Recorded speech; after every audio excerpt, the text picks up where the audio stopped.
वालेकुम स्टूडेंट्स, उम्मीद करती हूँ कि आप सब खैरियत से होंगे। हम second year physics chapter number 11 electrostatics discuss कर रहे थे। इन आवर प्रीवियस लेक्चर हमने डिस्कस किया था representation of electric field lines. हम इलेक्ट्रिकल चार्जेस और बेसिक इलेक्ट्रिक फील्ड के कॉन्सेप्ट को डिस्कस कर चुके हैं। आज हम जो टॉपिक डिस्कस करेंगे इस चैप्टर का वो है इलेक्ट्रिक फ्लक्स। ठीक है, इस टॉपिक में हम इलेक्ट्रिक फील्ड लाइंस के अबाउट जो हम डिस्कस कर चुके हैं, यहाँ पर हम इलेक्ट्रिक फील्ड लाइंस को डिफरेंट सरफेस एरियाज़ में डिफरेंट टाइप की सरफेसिस में से पास आउट करेंगे और फिर उसका बिहेवियर देखेंगे। ठीक है, यहाँ पर हमारे पास जो सरफेसेस होती हैं वो डिफरेंट टाइप की सरफेसेस होती हैं। यू नो दैट कि कुछ सरफेसेस जो हैं वो ओपन सरफेसेस होती हैं, कुछ क्लोज होती हैं। ओपन सरफेसेस में आप लोग देख लें, जैसे कोई स्क्वायर शेप हो गई, रेक्टेंगल, सर्कल शेप सरफेस हो गई, हमारे पास ओपन सरफेसेस होती हैं। जो क्लोज सरफेस होती हैं उनमें हम क्यूब ले लेंगे। हमारे पास इस तरह की डिफरेंट क्यूब टाइप सरफेसेस जो हैं हमारे पास क्लोज सरफेसेस होती हैं। जो सरफेस का एरिया होगा यहाँ पर उसको हम एज अ वेक्टर लेंगे। ठीक है, इसमें हमारे पास एरिया जो है वो वेक्टर क्वांटिटी होगी। ठीक है, और इलेक्ट्रिक फील्ड लाइंस जो हैं वो हमारे पास हम डिस्कस कर चुके हैं कि they are also the vector quantities. ठीक है, तो हमारे पास जो एरिया होगा वो यहाँ पर वेक्टर रिप्रेजेंटेशन होगी इसमें। और जो हम सेकंड चीज़ लेंगे इसमें इलेक्ट्रिक फील्ड लाइंस जो हम इस एरिया में से पास कराएंगे वो भी ऑलरेडी हमारे पास वेक्टर क्वांटिटीज़ हैं। सो जब इन दोनों का प्रोडक्ट लेंगे तो हमारे पास क्या आएगा, इलेक्ट्रिक फ्लक्स। जो मेन हम टॉपिक यहाँ पर आज डिस्कस कर रहे हैं वो क्या है, हमारे पास इलेक्ट्रिक फ्लक्स। उसकी मेन डेफिनेशन देख लेते हैं। तो टोटल नंबर ऑफ लाइंस यहाँ पर हमारे पास इलेक्ट्रिक फील्ड लाइंस की बात हो रही है, passing through a certain area is called electric flux. जितनी नंबर ऑफ लाइंस किसी सर्टेन एरिया से पास करेंगी उसको हम कहेंगे इलेक्ट्रिक फ्लक्स। इसकी अगर मैथमेटिकल रिप्रेजेंटेशन देखें तो वो हमारे पास इस तरह आएगी कि this phi represent electric flux is equals to dot product of E dot surface area. अब यहाँ पर question is rise that these both are the vector quantities कि हमने इसका डॉट प्रोडक्ट ही क्यों लिया है। बिकॉज ये यहाँ पर आप देखें तो इलेक्ट्रिक फील्ड लाइंस की हम ये कह रहे हैं number of electric field lines passing in unit area. ठीक है, किसी भी एरिया में से कितनी नंबर ऑफ फील्ड लाइंस जो है वो पास हो रही हैं। तो नंबर ऑफ फील्ड लाइंस हमें क्या है, हमारे पास कंपोनेंट ऑफ वन वेक्टर है। हमारे पास दो वेक्टर है यहाँ पर, इसमें हम यूज़ क्या कर रहे हैं, कंपोनेंट यूज़ कर रहे हैं हम वन वेक्टर का and along the direction of second vector. तो हम इसका डॉट प्रोडक्ट लेंगे। ठीक है, क्योंकि हम इसमें एक जो हमारे पास वेक्टर है उसका हम कंपोनेंट्स यूज़ कर रहे हैं, means number of electric field lines, उनकी हम डायरेक्शन यूज़ नहीं कर रहे, हम उनके नंबर्स यूज़ कर रहे हैं। Component of one vector along the direction of second vector.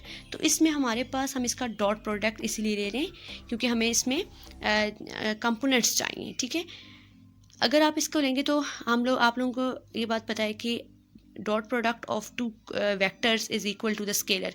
तो जो हमारे पास मैग्नेटिक फ्लक्स होगा it is always scalar quantity. ठीक है, तो हम यहाँ पर इसका अगर डॉट प्रोडक्ट को ख़त्म करेंगे तो फाई इज इक्वल्स टू आएगा E A dot product is equals to cos theta. ठीक है, अब ये थीटा क्या है इसको हम देखते हैं। E is electric field lines, A is the surface area और कॉस थीटा। अब हम इसके कंपोनेंट्स को देखते हैं। तो electric field lines, the number of lines passing through certain area, ये हमारे पास होंगी। Area is a vector quantity. इस एरिया के हमारे पास, because it is a vector, तो इसमें हमारे पास मैग्नीट्यूड क्या है और इसमें हमारे पास इसकी डायरेक्शन क्या होगी। ठीक है, तो एरिया की डायरेक्शन के लिए आप देखेंगे, लेट्स से कि हमारे पास इस तरह की एक सरफेस है, इसमें जो इसका एरिया होगा, जो इसकी मैग्नीट्यूड होगा वो हम लेंगे इसकी length and width. Let's say कि जो इसका एरिया है, जो मैग्नीट्यूड हमारे पास आएगा it will be length into width, तो हमारे पास 1 मीटर स्क्वायर आ गया। तो this 1 metre square is the magnitude of this vector area. और इसकी डायरेक्शन क्या होगी, अब इसकी डायरेक्शन हमारे पास क्या होती है, direction is always perpendicular to the surface. अगर हमारे पास सरफेस इस तरह है तो जो ये वाला होगा ये इसकी क्या होगी, डायरेक्शन होगी, जिसको हम ए वेक्टर से रिप्रेजेंट करेंगे। कोई भी किसी भी शेप की जो हमारे पास सरफेस है उसके जो परपेंडिकुलर होगा वो उस वेक्टर एरिया की हमारे पास डायरेक्शन होगी, ठीक है। तो जो ये वाला वेक्टर एरिया हम ले रहे हैं इसमें हमारे पास 2 कंपोनेंट होंगे, मैग्नीट्यूड इज द लेंथ और width of this area and the direction और इज द ऑलवेज नॉर्मल और परपेंडिकुलर टू दिस सरफेस, ठीक है। अगर हम इस सरफेस को लेते हैं, आप लोगों को ये सरफेस नज़र आ रही होगी, इस सरफेस को अगर हम लेंगे तो इस सरफेस में हमारे पास ये आपके पास आ जाता है एरिया, यहाँ पर इसका ये आप मैग्नीट्यूड हो जाएगा और डायरेक्शन इसकी क्या होगी, अगर सरफेस आपके पास इस शेप में है, यहाँ पर इस तरह पड़ी हुई है, तो आप जो है वो ये सरफेस जो है वो इस तरह है, तो हमेशा जो आपके पास इसकी डायरेक्शन होगी वो इससे नॉर्मल होगी। तो सरफेस अगर यूँ है तो आप इसका जब नॉर्मल लोगे मीन्स के इसका 90 डिग्री एंगल ड्रॉ करोगे, परपेंडिकुलर इसके ड्रॉ करोगे लाइन, तो ये इस डायरेक्शन में आएगी। तो this is the direction of this area, ठीक है। अब आपके पास ये आ गया। अब हमारे पास थर्ड जो इसका कंपोनेंट है वो है कॉस थीटा। कॉस थीटा हमारे पास क्या होगा कि theta is the angle between the electric field lines and this area. तो अब हमारे पास इलेक्ट्रिक फील्ड लाइंस की डायरेक्शन को अगर हम देखें तो ये हमारे पास इलेक्ट्रिक फील्ड लाइंस की डायरेक्शन है, ठीक है। This blue colour lines represent the electric field lines and this represent the direction of this surface area. तो इनके दरमियान जो एंगल बनेगा this is the angle theta between them. अब इसको हम मेजर कर लेंगे तो हमारे पास पता चल जाएगा कि इलेक्ट्रिक फील्ड लाइंस यहाँ जो मैग्नेटिक फ्लक्स इलेक्ट्रिक फ्लक्स है वो हमारे पास कितना है, ठीक है। तो the angle between the electric field lines and the area vector area is called is the angle between this and which we present here, ठीक है। इसके अलावा अगर आप जर्नल, ये तो हमारे पास हो गया, अगर आप जर्नली भी एक एग्जांपल लेते हो कि हमारे पास आप लोग यहाँ देखें तो 1 2 3 4 इलेक्ट्रिक फील्ड लाइंस यहाँ पर पास हो रही है। इलेक्ट्रिक फील्ड लाइंस का यूनिट क्या होता है हमारे पास, हमने कल डिस्कस किया, प्रीवियस लेक्चर में डिस्कस किया था, न्यूटन्स पर कूलम।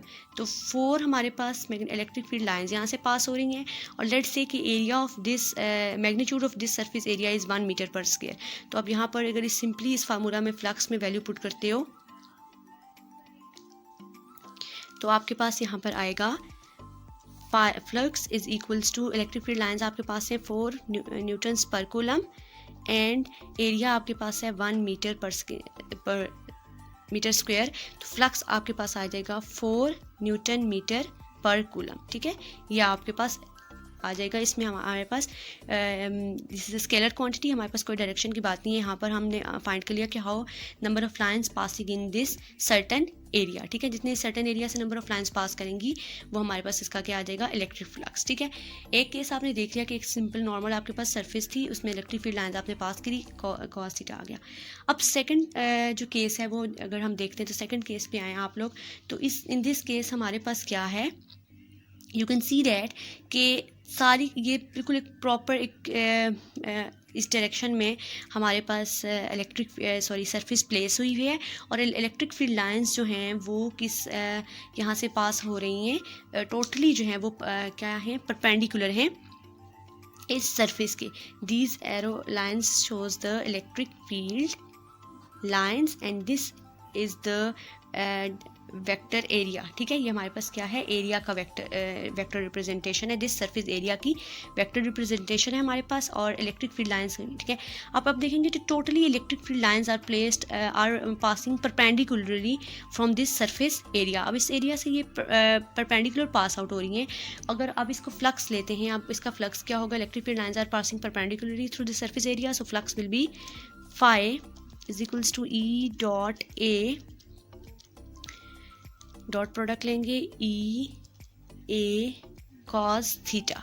अब हमने फ्लक्स फाइंड करना है E A, what is the angle between these electric field lines and this surface area. This vector और इस इलेक्ट्रिक इसके दरमियान एंगल कितना है, 0 डिग्री एंगल है, ठीक है। You can see that both are this electric surface vector और ये जो इलेक्ट्रिक फील्ड लाइंस है इन दोनों के दरमियान एंगल कितना है, 0 डिग्री एंगल है, ठीक है। ये लाइंस इस सरफेस के परपेंडिकुलर हैं और इसकी जो वेक्टर रिप्रेजेंटेशन है इस सरफेस एरिया की उसके और इलेक्ट्रिक फील्ड लाइंस के दरमियान जो एंगल है वो है 0 degree. So cos of 0 phi is equals to E A which is cos of 0 is equals to 1. So it means that कि maximum number of lines passing when electric field lines are perpendicular to the surface area. जब हमारे पास surface area से electric field lines perpendicular होंगी तो maximum number of lines इसमें से पास। अब आते हैं थर्ड केस की तरफ। इस केस में देखें आपके electric field lines are parallel to the surface आपके पास बिल्कुल लाइक के ये पेपर जिस तरह पड़ा हुआ है इस फॉर्म में आपके पास है, और इलेक्ट्रिक फील्ड लाइंस जो हैं वो भी इसी डायरेक्शन में इसके अंदर से पास आउट कर रही हैं। तो इलेक्ट्रिक फील्ड लाइंस की डायरेक्शन ये है, और जो पेपर है जो सरफेस है वो भी इसी डायरेक्शन में, तो both are parallel to each other. ठीक है, अब आप सबसे पहले यहाँ पर देखें कि इस जो सरफेस है ये, ठीक है, ये जो सरफेस है इस सरफेस का आपने वेक्टर फाइंड करना है। ठीक है, सरफेस एरिया का वेक्टर आप फाइंड करेंगे। According to rule we have discuss that कि सरफेस का जो वेक्टर होगा इस सरफेस एरिया का vector, it will be always perpendicular to the surface. ठीक है, तो अब इसका अगर आप वेक्टर ड्रॉ करेंगे तो सरफेस की डायरेक्शन, सरफेस इस तरह है तो इसका परपेंडिकुलर जो है ये होगा, तो ये आपके पास सरफेस एरिया का वेक्टर आ गया। ठीक है, अब यहाँ पर ये हमारे आपके पास आ गया सरफेस एरिया, सरफेस का वेक्टर, और which is perpendicular to the surface, और इलेक्ट्रिक फील्ड लाइंस। तो इलेक्ट्रिक फील्ड लाइंस की जो डायरेक्शन होगी वो आपके पास क्या है, ये इलेक्ट्रिक फील्ड लाइंस की डायरेक्शन हो गई आपके पास, और जो सरफेस एरिया है। अब आप एंगल ड्रॉ करें between this electric field lines and this vector surface area vector. ठीक है, तो वेक्टर एरिया, अगर एरिया का वेक्टर और इसके दरमियान जब इलेक्ट्रिक फील्ड आप एंगल ड्रॉ करेंगे तो which is 90 degree. Okay, flux find करते हैं कि इस केस में फ्लक्स की वैल्यू क्या होगी, E dot A, both are vector quantities, so put arrow head on it, phi is equals to E A cos, दरमियान एंगल आपके पास क्या होगा 90 डिग्री, cos 90 आ गया, cos 90 is equals to 0, so phi is equals to E A cos 90 की वैल्यू 0, तो flux will be 0 in that case. इस केस में आपके पास फ्लक्स को आप मिनिमम भी कह सकते हो और 0 भी कह सकते हो when the electric field lines are parallel to the surface area. Fourth case की तरफ आते हैं। Fourth case is very interesting. आपके पास क्या है, एक क्लोज सरफेस है। पहले तो आपने एक प्लेन सरफेस की बात की, ओपन सरफेसेस की बात की, या परपेंडिकुलर होगी या पैरेलल होगी। अब हम आपके पास क्या है, एक क्लोज सरफेस है। उस क्लोज सरफेस में आपने फाइंड करना है कि what is the value of electric flux. अब आपने क्या किया है कि आपने एक क्लोज सरफेस के सेंटर में एक पॉजिटिव चार्ज को प्लेस कर दिया, because the positive charge creates electric field lines. So जब ये पॉजिटिव चार्ज जो है वो इलेक्ट्रिक फील्ड लाइंस के अंदर आप प्लेस करोगे तो इलेक्ट्रिक फील्ड लाइंस जो हैं वो इसमें से इमिट होंगी। ठीक है, अब आपने इसका इलेक्ट्रिक फ्लक्स कैसे फाइंड करोगे, आपके पास हर क्लोज सरफेस में हर जगह पे जो है वो जो डायरेक्शन है वो चेंज हो रही है। सो इस फॉर दिस केस हम क्या करेंगे कि हम इसका जो है वो सम ले लेंगे। उसके लिए हम क्या करेंगे कि हम सरफेस को स्मॉल पैचेस में डिवाइड करेंगे। ठीक है, 1 2 3 इस तरह आप किसी भी जगह से यूँ स्मॉल पैचेस में हम सरफेस को डिवाइड कर लेंगे। जब इन स्मॉल पैचेस में हम सरफेस को डिवाइड करेंगे और फिर हम इसका सबको सम कर लेंगे तो हमारे पास नेट जो है वो फ्लक्स आ जाएगा। ठीक है, for one case, let's say for this case, ठीक है, आप क्या करते हो कि आप ये पैच जो है वो सेपरेट कर लोगे। तो इन that case you can say that this is the flat surface. ठीक है, यहाँ पर ये नॉन यूनिफॉर्म सरफेस है, आपने एक पैच इसका उठाया और आप देखोगे कि ये फ्लैट सरफेस है। अब इस फ्लैट सरफेस से आप इसका सबसे पहले एरिया भी फाइंड कर सकते हो, which is this one is a. और इलेक्ट्रिक फील्ड लाइंस इस केस में अगर आप यहाँ पर पॉजिटिव साइन है तो इलेक्ट्रिक फील्ड लाइंस की अगर डायरेक्शन यहाँ है या जो भी है, ठीक है, वैसे ये आउटवर्ड होगी। ठीक है, इलेक्ट्रिक फील्ड लाइंस इस पॉजिटिव से इस आउटवर्ड की तरफ आएंगी। ठीक है, तो आप इसको आउटवर्ड ड्रा करोगे तो ये दरमियान में इनके 90 डिग्री का एंगल ड्रा आएगा, ये इस तरह आउटवर्ड आएगी electric field lines. Let's say अगर मैं 3D ड्रॉ करना यहाँ डिफिकल्ट है तो मैं यहाँ से इसको कहती हूँ कि इलेक्ट्रिक फील्ड। ठीक है, तो आप यहाँ पर एंगल ड्रॉ करोगे और आप इसका फ्लक्स φ1 यहाँ पर फाइंड कर लोगे। देन आप सेकंड सरफेस की तरफ जाओगे तो सेकंड सरफेस में आप देखेंगे इसका ये पैच है। ठीक है, ये पैच आपने सेपरेट किया और in that case you can say that it's look like a plane surface.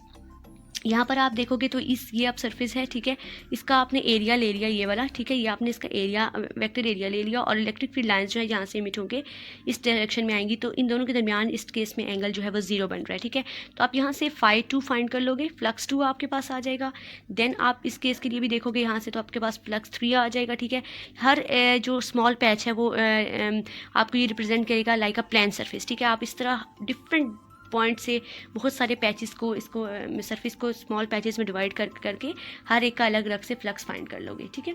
Then net flux find करेंगे आप, तो आप इस तरह लिखेंगे इसको, phi is equals to E del A.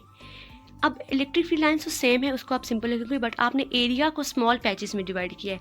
This delta represent small divisions in area, ठीक है। स्मॉल पैचेस को रिप्रेजेंट करते हैं, स्मॉल डिवीजन्स इन एरिया, ठीक है। तो जब आप इसका सब लेट्स से अगर 1 के लिए आप लोगे तो आप लोगे A1 देन A2 A3, तो आपके पास ये जो है डेल्टा है रिप्रेजेंट करता है स्मॉल डिवीजन को। देन आपके पास अगर सम आप नेट फ्लक्स लोगे which is equal to summation of all flux E dot delta A vector. फिर आप इसको अगर ओपनली लिखोगे तो आप इसको इस तरह लिखोगे, E A1 cos theta plus E A2 cos theta plus E A3 cos theta. और इंडिविजुअली आपने जो जो वैल्यूज़ फाइंड की, लेट्स से अगर इस केस के लिए आप देखोगे तो आपके पास जो है वो वन आई ई ए आई का, इस केस के लिए अगर देखोगे तो सेकंड में हमारे पास पैरेलल थे दोनों, तो ज़ीरो आएगा। देन इसके लिए फिर भी ज़ीरो आ रहा है, ठीक है। तो इस तरह आपके पास सम करते करते अप टू सो ऑन, अगर आप A of N number of patches के लिए भी कर सकते हो, और फिर आपके सम लेके इसको जब फाइंड करोगे तो आपके पास प्रॉपर जो है वो नेट फ्लक्स आ जाएगा इस क्लोज सरफेस के लिए, ठीक है। And next which is last and most interesting part of this topic is that when you have a closed surface which is arbitrary shape, ठीक है, arbitrary shape है, ये shape जो है वो अंदर से hollow है, ठीक है। इसके अंदर it's you can say it's like a empty eggshell, आप इसको इस तरह ले सकते हो, ठीक है। ये एगशेल है, इट्स एम्प्टी एगशेल की तरह है आपके पास, और आपने यहाँ पर इसमें से इलेक्ट्रिक फील्ड लाइंस को पास कराया है, ठीक है। ये इलेक्ट्रिक फील्ड लाइंस इसमें से पास हो सकती हैं। इस केस में आपके पास इलेक्ट्रिक फील्ड लाइंस जो फ्लक्स है वो 3 टाइप्स का आएगा, ठीक है। उसको हम डिस्कस करते हैं। इसमें भी सिंपली हम ये करेंगे कि इसको small patches, because it is a non uniform shape, so we will divide this surface into small patches and then find the net flux, ठीक है। लेकिन इसमें नेट फ्लक्स जो है वो थोड़ा डिफरेंट होगा। इसमें net flux is depends upon the number of lines entering through the surface और number of lines leaving through the surface, ठीक है। इसमें हमारे पास जो केस होगा उसमें ये होगा कि जब हम नेट फ्लक्स फाइंड करेंगे, या अगर आप इलेक्ट्रिक फील्ड लाइंस को काउंट कर सकते हैं तो आप काउंट करेंगे, तो if the more electric field lines leaving the surface, more electric field lines leaving the surface, then the flux will be positive, ठीक है। if the more electric field lines entering the surface then the leaving field lines, then the electric flux is negative, and if the entering electric field lines is equal to the leaving number of leaving electric field lines, then the flux will be 0, ठीक है। इसके लिए आप लोग इसको 3 parts में divide करके, अगर आप इस केस के लिए देखो तो आपके पास जो शेप है वो है ऑलमोस्ट इन दिस शेप। आप इसका अगर एरिया ड्रॉ करोगे, सरफेस एरिया, तो इन दिस डायरेक्शन, और इलेक्ट्रिक फील्ड लाइंस जो है वो इस डायरेक्शन में जा रही हैं, ठीक है। आप इस जो एंटरिंग वाला पार्ट है इसके लिए यहाँ से फ्लक्स फाइंड कर लो। देन दिस इज़ ऑलमोस्ट, क्योंकि जो सेंटर वाला पार्ट है अंदर से होलो है और इलेक्ट्रिक फील्ड लाइन तो उसमें से पैरेलल पास हो रही हैं, सो हमारे पास जो है यहाँ पर इलेक्ट्रिक फ्लक्स 0 होगा, ठीक है। बिकॉज इलेक्ट्रिक ये जो बाहर सरफेस है और इलेक्ट्रिक फील्ड लाइन जो है वो इसके यहाँ से इसके अंदर से पास आउट कर रही हैं, ठीक है। इस सरफेस को टच नहीं कर रही, यहाँ से एंटर हुई हैं और दूसरी सरफेस से बाहर निकल गई, होलो है अंदर से, अंदर यहाँ पर कोई सरफेस नहीं है, तो ये इलेक्ट्रिक फील्ड लाइंस जो हैं वो अंदर से इस शेल को टच नहीं कर रही, ठीक है। तो ये यूँ पास हो रही हैं, तो इस सरफेस के लिए हमारे पास फ्लक्स विल बी 0, बिकॉज ई की वैल्यू जो है वो इस केस में 0 होगी, तो फ्लक्स विल बी 0। इसके लिए केस के लिए आप लिविंग वाले केस के लिए भी यहाँ से देख लो, थर्ड केस के लिए, तो let's say electric field lines की ये हमारे पास, ठीक है। तो आप यहाँ पर एरिया की वैल्यू निकाल लें, ठीक है, और इलेक्ट्रिक फील्ड की लाइंस ये हैं, ठीक है। आप इस जो लिविंग सरफेस के लिए भी आप फ्लक्स फाइंड कर लो, ठीक है, और एंटरिंग सरफेस के लिए भी फ्लक्स फाइंड करेंगे, नेट फ्लक्स। अगर तो आपके पास नेट जो है वो लिविंग सरफेस वाली वैल्यू आती है देन इट्स मीन्स दैट कि आपके पास जो फ्लक्स है वो पॉजिटिव है। अगर इंटरिंग वाली आती है तो फ्लक्स नेगेटिव है, नेट वैल्यू की बात कर रही हूँ। और अगर both are equal then the flux will be zero. आप नॉर्मली ये ले लो कि अगर इसके लिए आप जो फ्लक्स फाइंड करोगे उसके साथ आप नेगेटिव साइन पुट करेंगे और इसके लिए जो आप फ्लक्स फाइंड करेंगे उसके लिए आप पॉजिटिव साइन पुट करेंगे। जब आप दोनों का नेट लेंगे, ठीक है, नेट फाइंड करेंगे, तो अगर तो पॉजिटिव वैल्यू है it means that the flux will be positive. अगर नेगेटिव में आंसर आता है तो फ्लक्स विल बी नेगेटिव। और अगर बोथ सेम, लेट्स से कि +5 आपके पास फ्लक्स की वैल्यू न्यूटन पर मीटर पर कूलम स्क्वायर आई और ये -5 आपके पास न्यूटन मीटर स्क्वायर पर कूलम स्क्वायर आती है, तो देन अब इनका नेट लेंगे तो इट विल बिकम 0, ठीक है, अगर दोनों इक्वल हैं। और अगर ज़्यादा नंबर ऑफ लाइंस इसमें से इंटर हो रही हैं as compare to leaving surface then flux will be negative, और ज़्यादा लीव कर रही हैं as compare to entering then flux will be positive, ठीक है। This is very interesting and different case as compare to other cases.